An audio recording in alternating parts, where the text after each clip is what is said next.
अच्छा,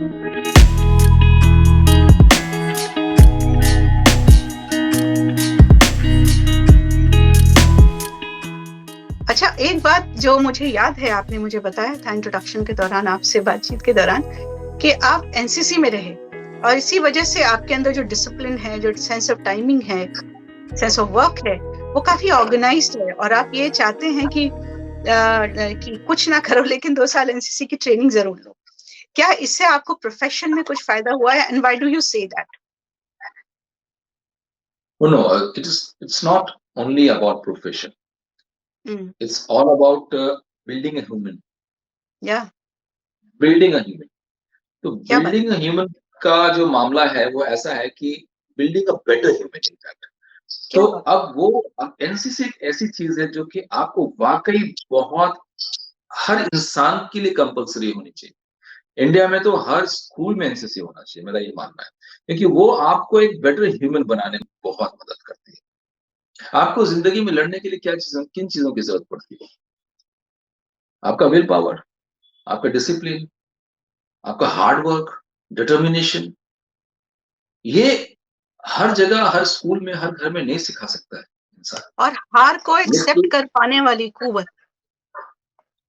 और ये एक ऐसा इंस्टीट्यूशन है एनसीसी जो कि ये सारी चीजें सिखाती है, एक इंसान को एक मजबूत इंसान बनाती है। और ये बहुत जरूरी है कि हम हमारे हर स्कूल में, हर कॉलेज में एनसीसी कंपलसरी होना चाहिए। इसका मतलब ये नहीं कि हम मिलिट्री ट्रेनिंग लेके जंग पे जाएं। हम मिलिट्री ट्रेनिंग लेके अपने अंदर की जंग से भी लड़ सकते हैं। जो हमारी जिंदगी की जंग है उसमें भी वो उतना ही फायदा देती है जितना हमें बॉर्डर पे देती है। तो ये बहुत जरूरी है, आपको ये सारी चीजें सीखनी जिंदगी के अंदर। आप एक मिसाल देंगे? बड़ी अच्छी बात आपने कही है, छोटी सी मिसाल देंगे मुझे कि how did it help you in a way? कोई मिसाल देंगे? Would you give an example of? मैं मिसाल बिल्कुल देना चाहूंगा। देखिए क्या है कि सबसे इम्पोर्टेंट चीज है जो आपको इस दुनिया में जो आपको सरवाइव करने के लिए है, वो आपका ये human brain and human body. आपको करना क्या है कि उसको ही आपको ऑर्गेनाइज रखना है, उसको ही डिसिप्लिन रखना है, बाकी सब चीजें हो जाती। एनसीसी आपको ये सिखाती है how to sustain in tough conditions, how to become a tough person, आपको डिसीजंस कैसे लेने हैं। मेरी जिंदगी में ये हुआ है कि मैंने जब एक्टिंग करने का डिसीजन लिया तो उसमें एनसीसी का बड़ा हाथ था, क्योंकि मेरे पास डिसीजन लेने का पावर था, हिम्मत थी और ताकत थी कि मैं कर लूंगा, मैं मेहनत कर लूंगा, वहां पे जाके मैं सर्वाइव कर जाऊंगा। तो वो जो एक इंस्टिंक्ट रहता है वो सिर्फ यहाँ आने के लिए नहीं, बल्कि आप किसी बिजनेस में भी जाते हैं, किसी जॉब में भी जाते हैं, तो अल्टीमेटली आप फिजिकली फिट रहते हैं, मेंटली फिट रहते हैं। एनसीसी आपको ये चीज तो बना देता है कि आप फिजिकली फिट है, मेंटली फिट है, जिसकी वजह से आप किसी भी प्रोफेशन में जाएंगे वहां आप अच्छे ही डिसीजंस लेंगे और अच्छी सेहत ही सबसे बड़ी नेमत है। तो कहने का सिंपल मतलब है कि आप सही वक्त पे खाएंगे, सही वक्त पे सोएंगे, सही वक्त पे उठेंगे, सही वक्त पे हर काम करेंगे। तो जिंदगी का अगर ये रवैया आपने अपना लिया, जो कि है असली रवैया, यही है जिंदगी का। अगर जिंदगी जीना है तो 4 बेसिक चीजें तो आपको चाहिए। वो है ऑन टाइम, आपका सोना, उठना, खाना।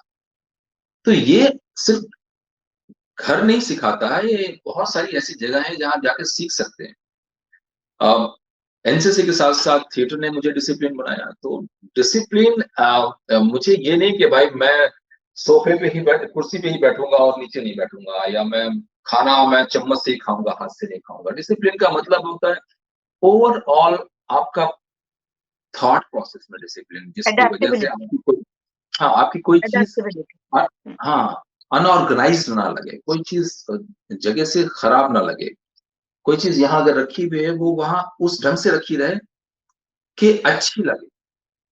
कुछ भी चीजें कहीं भी आप रख दो शायद अच्छी नहीं लगती हैं, लेकिन आप उसको ढंग से अगर सही जगह पे रखो, वो एकदम सडनली उसके अंदर एक चमक आ जाती है और उसको देखने लगते हैं आप। हाँ, so this is how life को कैसे लेके चले, कैसे ऑर्गेनाइज करें उसको। जो चीजें मायने नहीं रखती हैं जिंदगी में, सडनली वो मायने रखने लगती हैं। मायने रखने लगती। क्या बात, बड़ी अच्छी बात है जी। आप शायरी करते हैं, नज़्में भी आप शायरी करते हैं, नज़्में भी लिखते हैं, तो आप किस-किस को पढ़ते हैं पहली बात, और दूसरा ऑब्वियसली आपको ऐसे तो छोड़ेंगे नहीं कि आप बिना दर्शकों को कुछ सुनाए चले जाएँ। तो आप किस-किस को पढ़ते हैं? किस तरह की चीज़ें पढ़ते हैं? अपने आप को डेवलप सबको करते हैं, पढ़ा माइंड है, को मैंने दुष्यंत को पढ़ा है, मैंने गालिब को पढ़ा है, मीर को पढ़ा है, क्या बात ज़ौक़ को पढ़ा है। लेकिन अब मौका नहीं मिलता है। मैंने जब पढ़ा था कॉलेज वगैरह में, उसके बाद भी पढ़ता रहा, लेकिन अब बहुत कम मौका मिलता है। लिखने जी, का भी मौका बहुत कम मिलता है। लेकिन हाँ, कुछ चीज़ें हैं जो कि आप नहीं लिखेंगे तो आपको लगेगा कुछ वेस्ट हो रहा है आपके अंदर, या something is coming and you are not using it. So I just use my pen that time and I write for myself. So that's all. तो this is what I do. तो फिर क्या आप इरशाद फरमाइएगा, ताकि उसके बाद हम 1-2 और जो सवाल है हमारे पास उस पर बढ़ें, कुछ याद आता है तो? मेरा मेरा एक शेर है जो लोगों को काफ़ी पसंद आता है, मैंने लिखा था एक, जी, इरशाद। कि this is all about love. मेरे हिसाब से जो मोहब्बत है, वो हर इंसान को करनी चाहिए और हमेशा करनी चाहिए। ज़िंदगी बेशक। भर करनी चाहिए, सबसे करनी चाहिए। और वो आपको उसके बदले में कुछ मिले या ना मिले, this is your part of love, you do it, you give it. तो फिर ठीक है? तो क्या? लव का मतलब ओवरऑल लव। लेकिन हम मोस्टली चले ही जाते हैं माशूका के ऊपर, लव का नाम आते-आते। तो उसपे मैंने ये लिखा था कि ये मेरा प्यार है, this is my kind of love. ये मेरा प्यार है, समझो इसे ऐसा ही। ये मेरा प्यार है, समझो इसे ऐसा ही है।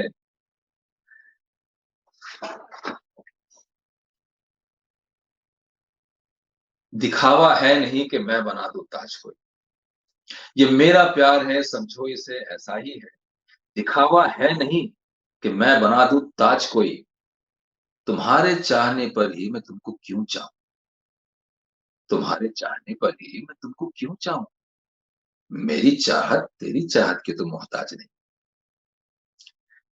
तो बहुत बहुत बहुत मेरी चाहत तो तुम्हारी चाहत की मोहताज तो नहीं। बहुत हाँ, तो इट्स लाइक अ, और बाकी भी छोटी-मोटी चीज़ें लिखता रहता था मैं।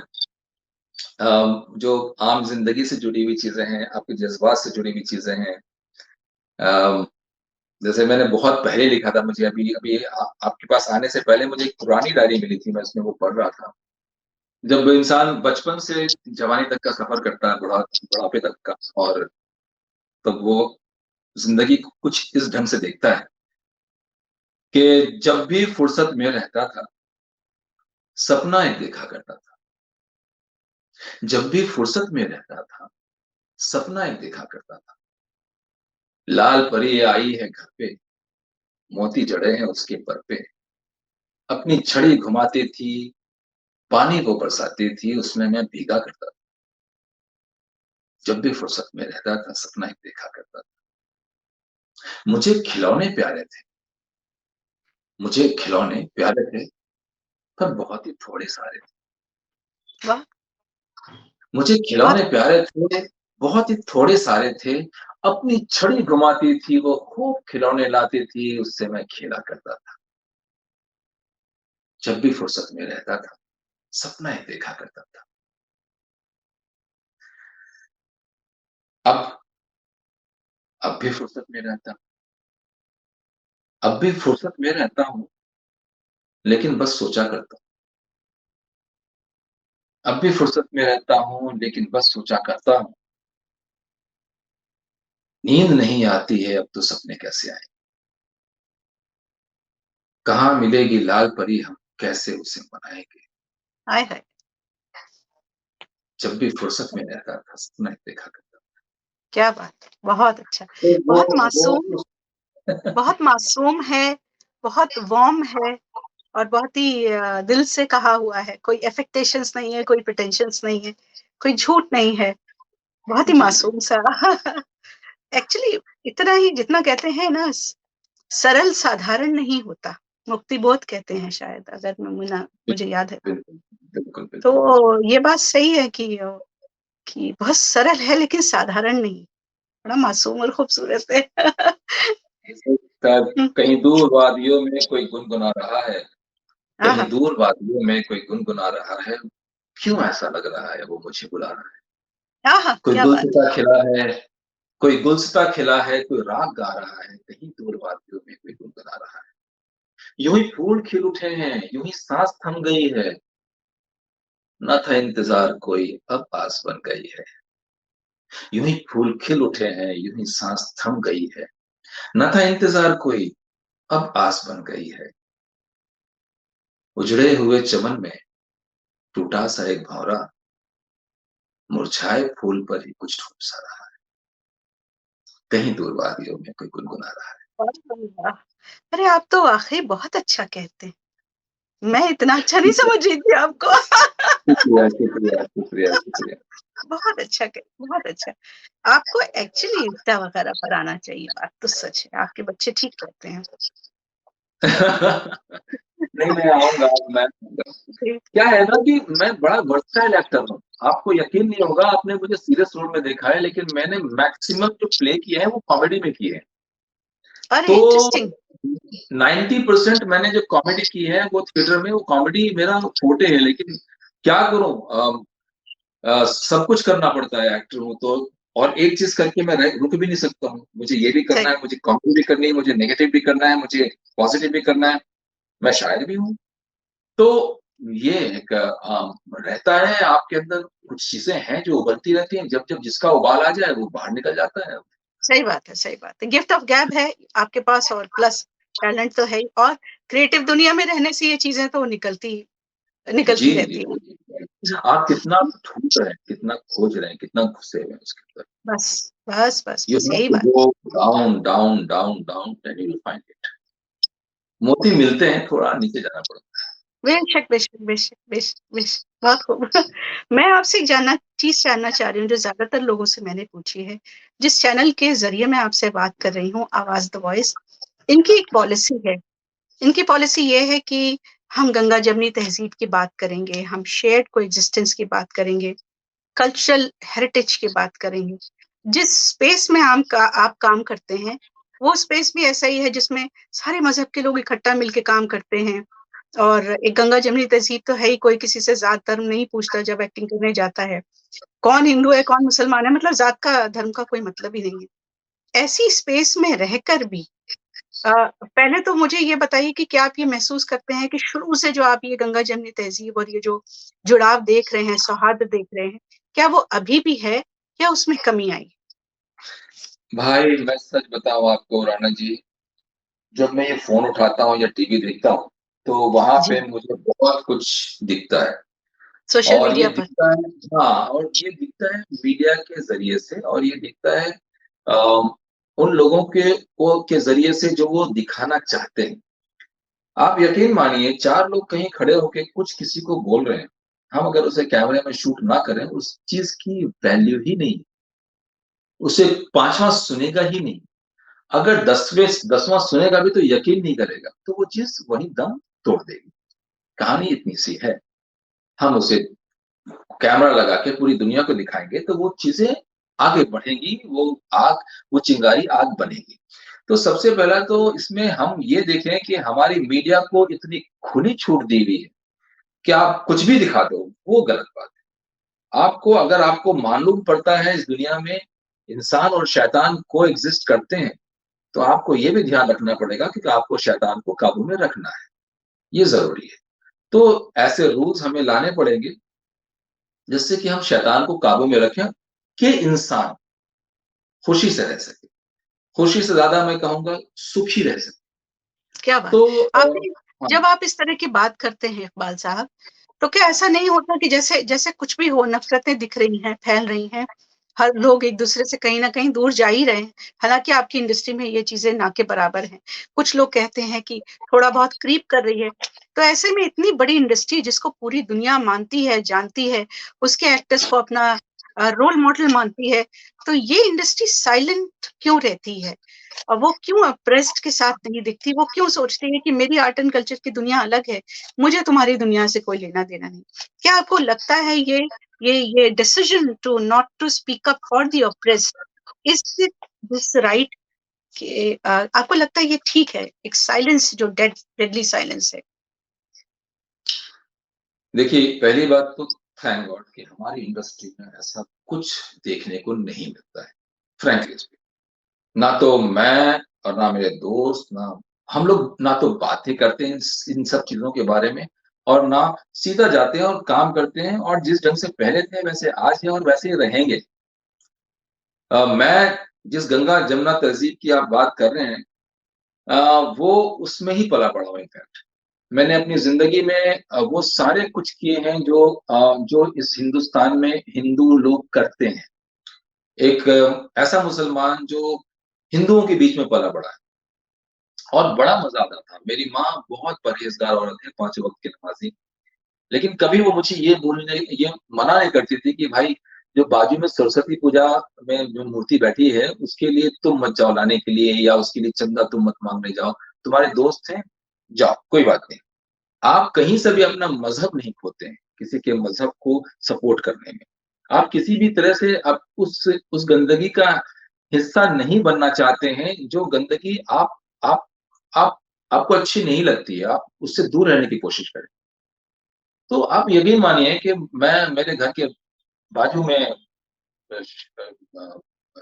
शिवरात्रि का भोज होता था, हम लोग बैठते थे जाके इधर दुर्गा पूजा होती थी, हम लोग उठते थे, सरस्वती पूजा के अंदर हम लोग चंदे काटते थे और मूर्तियाँ-वूर्तियाँ लाई जाती थी, सब डेकोरेशन करवाने में मदद करते थे दोस्तों की। ये एक एक सपोर्ट था दोस्तों को, एक एक उस बिलीफ को सपोर्ट है कि I respect your belief, I respect your belief, it is not के what I am doing here. तो मैं उन दोस्तों के साथ पला-बड़ा हूँ, तो मैं एक अलग एग्ज़ाम्पल सेट कर सकता हूँ चाहूँ तो। लेकिन कमाल इस बात का है कि आजकल के ज़माने में जो न्यू जनरेशन हो रही है, इस न्यू जनरेशन को आप उन लोगों के बारे में बता रहे हैं, जिनके बारे में आपको बताना नहीं है। आपको उनके साथ उनको रखना है। आप जब तक एक मुसलमान के साथ नहीं रहोगे, आप मुसलमान की चीज़ें नहीं जान पाओगे। आप जैपनीज़ से चाइनीज़ सीखने की कोशिश मत करो। आपको चाइनीज़ सीखनी है, चाइनीज़ से सीखो, ठीक है? तो आपको अगर किसी मुसलमान के बारे में बताना है या जानना है, बताना छोड़ दीजिए, जानना है तो आप मुसलमान से जानो। आप चाइनीज़ से जापानीज़ क्यों सीखते हो? तो आपको तो इन्फॉर्मेशन आपको source of information he wrong हो रहा है हमारे यहाँ। क्या आप ये मुस्लिम है, ये ऐसा है, कौन बता रहा है? जो मुसलमान नहीं है। आप मेरे उन दोस्तों से पूछिए जो हमारे साथ रहे हैं या हमारे उन मुस्लिम दोस्तों के साथ वो जो हिंदू दोस्त रहे हैं, वो बोलते हैं साला क्या हो गया है? I am sorry for this word but ये क्या हो गया है यार? कैसे लोग समझ कि किन लोगों को फॉलो कर रहे हैं, किनकी बातों को मान रहे हैं। अरे तुम्हारे सामने खड़ा है यार इकबाल, जाओ उसके घर पे उससे बातें करो, खाना-पीना खा के आओ, जानो कि क्या है वो। तुम्हें जानना है ना, जाओ उसके पास। तुम जानने की कोशिश कर रहे हो उससे जो वो है ही नहीं। तो ये एक सबसे बड़ी प्रॉब्लम है। आपको बड़ी अच्छी बात, बहुत अच्छी बात आपने कही। मेरे आप वैसे इट्स लाइक बोस्टिंग, लेकिन सच पूछिए तो अनुभव सिन्हा जो अलीगढ़ मुस्लिम यूनिवर्सिटी से पढ़े हमारे सीनियर हैं, वो कहते ये हैं मुझसे, मेरा पहले इंटरव्यू जब उन्होंने थप्पड़ से पहले जो मुल्क बनाई थी, उस जी, इंटरव्यू जी। में उन्होंने इतनी खूबसूरत बात कही। उन्होंने कहा अगर मैं अलीगढ़ नहीं गया होता ना, तो मुल्क नहीं बनती। कहते हैं जब मुझे कुछ समझ में नहीं आता था, मुझे कभी लगा ही नहीं कि मैं किसी और मज़हब से आता हूँ और ना ही किसी और मुसलमान को बनारस यूनिवर्सिटी में, I am not wrong, Banaras Hindu university में पहले की, मैं कभी लगता होगा कि मैं किसी और मज़हब का हूँ। तो उन्होंने ये बताया कि जब मुझे कोई शक-शुबा होता था और कुछ मैं सुनता था और लोगों से, तो मैं सीधा जाके मुसलमान दोस्तों से ही पूछता था। या सिखों या की कोई बात हो तो सीधा सिख ब्रदर से ही पूछता था। That is the right way. आप अंदाज़ा लगा लीजिए कि अभी हमारे हमारे लोगों को कितना किस ढंग से एक गलत जी, ढंग से एक उनको बताया जा रहा है। एक नैरेटिव ही चेंज हो चुका है। हम लोग खुद सोचते जी, रहते हैं कि इसके बारे में उनको गलत ढंग से क्यों बताया जा रहा है? क्यों? वजह क्या सही। है? तो जी, जी। आपको हमारे बारे में हमसे ज़्यादा अगर मालूम है कि हम इतने गलत हैं, तो क्यों हम हैं फिर?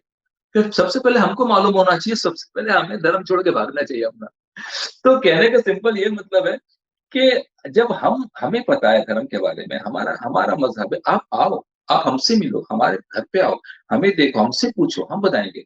आप गलत इंसान से पूछ रहे हो, उनसे पूछ रहे हो जो जिनको भेजा गया है आपके अंदर गलत चीज़ें डालने के लिए।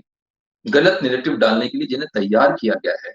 और दोनों पॉलिटिक्स तरफ से, और दोनों तरफ से है जब देखा जाए। दोनों इसीलिए दोनों तरफ। आवाज द वॉइस की भी ये पॉलिसी है कि पॉलिटिक्स में जाते ही ना पॉलिटिकल मडस्लिंगिंग नहीं होती, और कोशिश ये हो रही है कि गंगा जमनी तहजीब को प्रमोट किया जाए, शेयर्ड को एग्जिस्टेंस को प्रमोट किया जाए।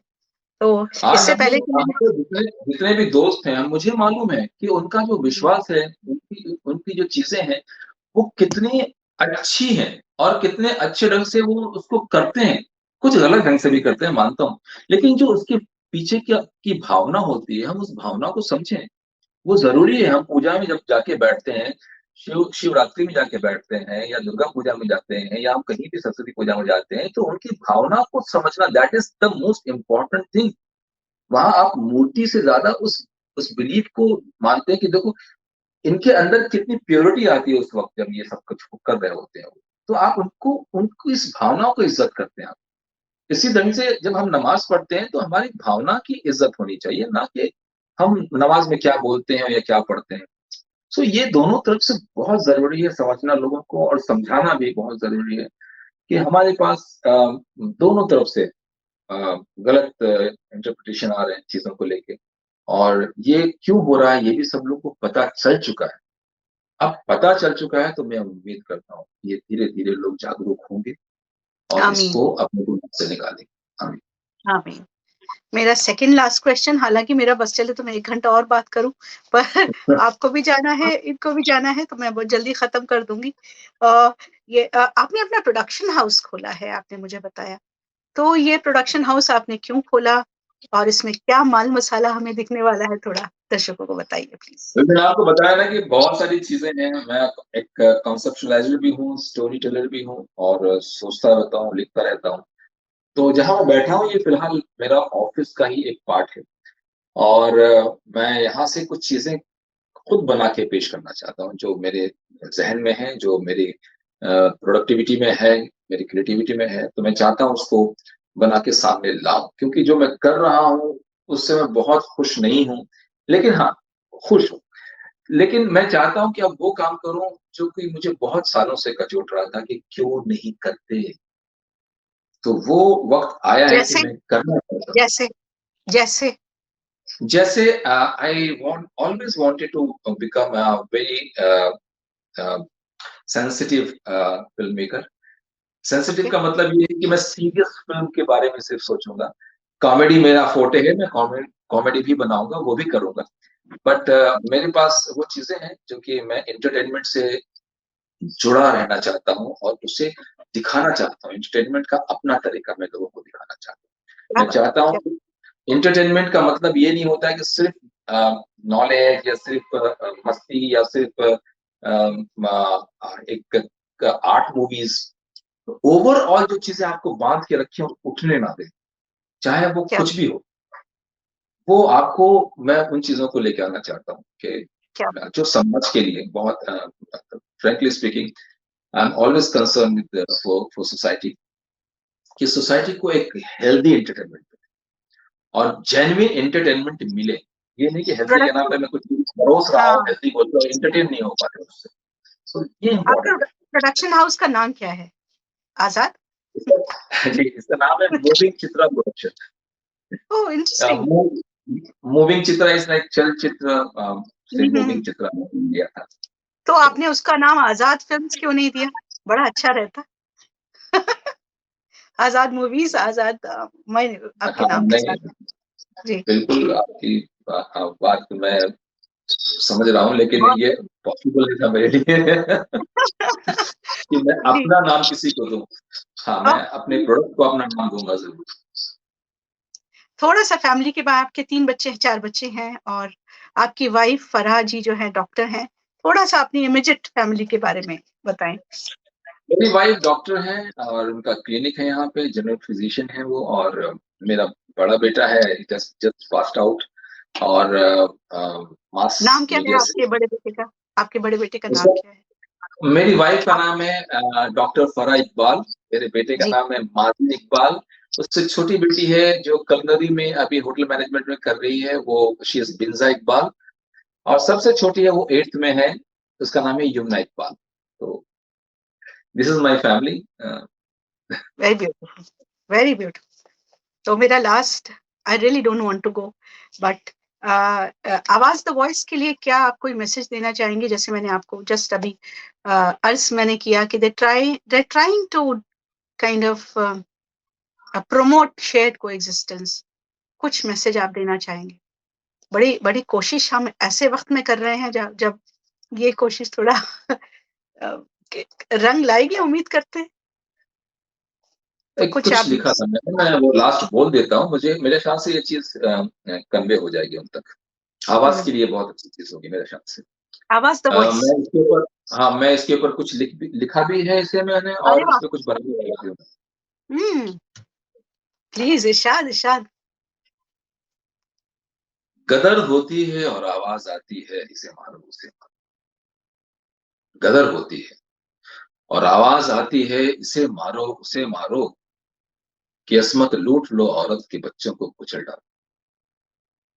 कि अस्मत लूट लो औरत की बच्चों को कुचल डालो। हवा में गूंजते नारों के संग लहराते हैं परचम। हवा में गूंजते नारों के संग लहराते हैं परचम, झंडे। वही बन बैठे हैं दुश्मन जो कल तक थे मेरे हमदर्द। हर एक के हाथ में सामान है कातिल बनाने का। कि एक परचम निकलता है बसंती, एक हरे रंग का। कहानी इन दो परचम की बहुत छोटी है, अगर समझो कि दोनों ही बने हैं एक तिरंगे के दो टुकड़ों से। हाँ हाँ हाँ, बहुत खूब, बहुत खूब, कि बहुत इसमें बहुत। तीसरा टुकड़ा भी था जो लहराता था परचम को बहुत ही खूबसूरती से। कहानी सुन के पूछा छोटे से बच्चे ने, है बाबा, कि इसमें तीसरा कपड़ा जो था उसका हुआ है क्या? कहा बाबा हाँ ने, बेटे वो तो अब भी अपने काम आता है। कि जिसको मारते हैं उसको कफनाने में जाता है। हाँ है।